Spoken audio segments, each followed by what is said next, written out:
Hello everyone. ಈ ವಿಡಿಯೋದಲ್ಲಿ tissue papers ಬಗ್ಗೆ ಒಂದು ಇಂಪಾರ್ಟೆಂಟ್ ವಿಷಯನ ಹೇಳ್ತೀನಿ.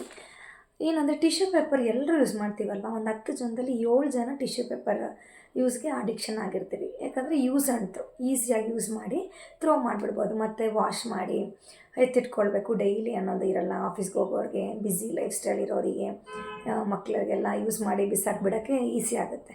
ಸೊ ಹಂಗಾಗಿ ಟಿಶ್ಯೂ ಪೇಪರ್ನೇ ತುಂಬಾ ಯೂಸ್ ಮಾಡೋಕ್ಕೆ ಸ್ಟಾರ್ಟ್ ಮಾಡಿದ್ವಿ. ಮತ್ತು ಕಡಿಮೆ ಪ್ರೈಸಿಗೆ ಕೂಡ ಸಿಗುತ್ತೆ. ಒಂದು 40 ರೂಪಾಯಿಲೆಲ್ಲ ನಿಮ್ಗೊಂದು ಟಿಶ್ಯೂ ಪ್ಯಾಕೆಟ್ ಸಿಕ್ಬಿಡುತ್ತೆ. ಅದಕ್ಕಾಗಿ ಎಲ್ಲರೂ ಏನು ಮಾಡ್ತಾಯಿದ್ದೀವಿ, ಈಗ ತುಂಬ ಟಿಶ್ಯೂ ಪೇಪರ್ ಯೂಸ್ ಮಾಡೋದು ಅಡಿಕ್ಷನ್ ಮಾಡ್ಕೊಂಡ್ಬಿಟ್ಟಿದ್ದೀವಿ. ಆದಷ್ಟು ಯೂಸ್ ಮಾಡೋದು ಮಿನಿಮೈಸ್ ಮಾಡಿ. ಅದು ನಮ್ಮ ಪರಿಸರಕ್ಕೆ ಕೂಡ ಒಳ್ಳೆಯದು. ಯಾಕಂದರೆ ಟಿಶ್ಯೂ ಪೇಪರ್ನ ಮರನ ಕಡಿದು ತಯಾರು ಮಾಡೋದು. ಬಟ್ ಇಂಪಾರ್ಟೆಂಟ್ ವಿಷಯ ಅದಲ್ಲ. ಏನಂದರೆ ಈಗ ಕಿಚನಲ್ಲಿ ಟಿಶ್ಯೂ ಪೇಪರು ಒಂದು ಟ್ರೆಂಡಿಂಗಾಗಿ ಯೂಸ್ ಆಗ್ತಾಯಿದೆ.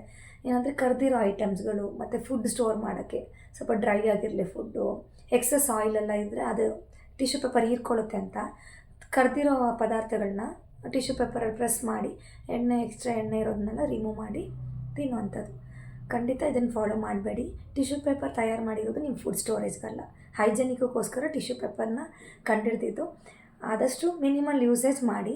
ಫುಡ್ ಯೂಸ್ ಮಾಡೋದ್ರಿಂದ ಏನಪ್ಪ ಪ್ರಾಬ್ಲಮ್ ಅಂದರೆ, ಟಿಶ್ಯೂ ಪೇಪರ್ ತಯಾರು ಮಾಡಬೇಕಾದ್ರೆ 2 ಕೆಮಿಕಲ್ಸ್ ಯೂಸ್ ಮಾಡ್ತಾರೆ, ಕ್ಲೋರಿನ್ ಮತ್ತು ಫಾರ್ಮಾಲ್ಡಿಹೈಡ್ ಅಂತ. ಬ್ಲೀಚಿಂಗ್ ಮತ್ತು ಅದು ಸ್ವಲ್ಪ ಹಾರ್ಡ್ ಆಗಲಿ ಟಿಶ್ಯೂ ಪೇಪರ್ ಅನ್ನೋದಕ್ಕೋಸ್ಕರ ಫಾರ್ಮಾಲ್ಡಿಹೈಡ್ ಯೂಸ್ ಮಾಡ್ತಾರೆ. ಇದರಿಂದ ಸ್ವಲ್ಪ ಬೈ ಪ್ರಾಡಕ್ಟ್ಸ್ ಫಾರ್ಮ್ ಆಗಿರೋದು ನಿಮ್ಮ ಟಿಶ್ಯೂವಲ್ಲಿ ಇರುತ್ತೆ.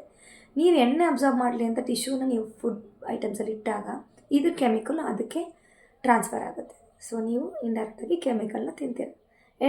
ಹೆಚ್ಚಿನ ಪ್ರಮಾಣದ ಎಣ್ಣೆ ತಿನ್ನೋ ಬದಲು ಕೆಮಿಕಲ್ ಮತ್ತು ನಮ್ಮ ದೇಹದೊಳಗಡೆ ಹೋಗುತ್ತೆ. ಸೊ ಯೋಚನೆ ಮಾಡಿ, ಟಿಶ್ಯೂ ಪೇಪರ್ನ ಫುಡ್ ಐಟಮ್ ಸ್ಟೋರೇಜ್ಗೆ ಮತ್ತು ಈ ಫುಡ್ ಆಯಿಲೆಲ್ಲ ಅಬ್ಸಾರ್ಪ್ಷನ್ಗೆ ಬಳಸಬೇಡಿ. ಆದಷ್ಟು ಕಿಚನಿಂದ ಟಿಶ್ಯೂ ಪೇಪರ್ನ ದೂರ ಇಡಿ. ಯಾವುದೇ ಒಂದು ವಸ್ತು ಅವಶ್ಯಕವಾಗಿ ಬಳಸಬೇಕಾದಾಗ ಎಷ್ಟು ಬಳಸಬೇಕು, ಅದ್ರ ಉಪಯೋಗ ಏನು, ಬಳಸೋದ್ರಿಂದ ನಮಗೆ ಆರೋಗ್ಯದ ಮೇಲೆ ಒಳ್ಳೆಯ ಒಂದು ಪ್ರಭಾವ ಬೀರುತ್ತಾ ಅಥವಾ ಅದರಿಂದ ಏನಾದರೂ ಸೈಡ್ ಎಫೆಕ್ಟ್ಸ್ ಇದೆ ಅಂತ ತಿಳ್ಕೊಂಡು ಪ್ರತಿ ವಸ್ತುನ ಬಳಸಿ. ಇನ್ ಕೇಸ್ ನಿಮಗೆ ಎಣ್ಣೆ ಆ ಥರ ತುಂಬ ಬಳಸೋಕೆ ಇಷ್ಟ ಇಲ್ಲ, ಕರೆದಿರೋ ಐಟಮ್ಸ್ ಬಟ್ ಮಾಡಲೇಬೇಕು ಹಂಗಿದ್ರೆ ಶಾಪ್ಸಲ್ಲಿ ನಿಮ್ಗೆ ಕೋರಾ ಬಟ್ಟೆ ಅಂತ ಸಿಗುತ್ತೆ, ಅಥವಾ ಕಾಟನ್ ಬಟ್ಟೆ ಇದ್ರೂ ಮನೇಲಿ ಯೂಸ್ ಮಾಡಿ ವಾಶ್ ಮಾಡ್ಕೊಳ್ಳಿ ಮತ್ತು ರೀಯೂಸ್ ಮಾಡ್ಬೋದಲ್ವಾ.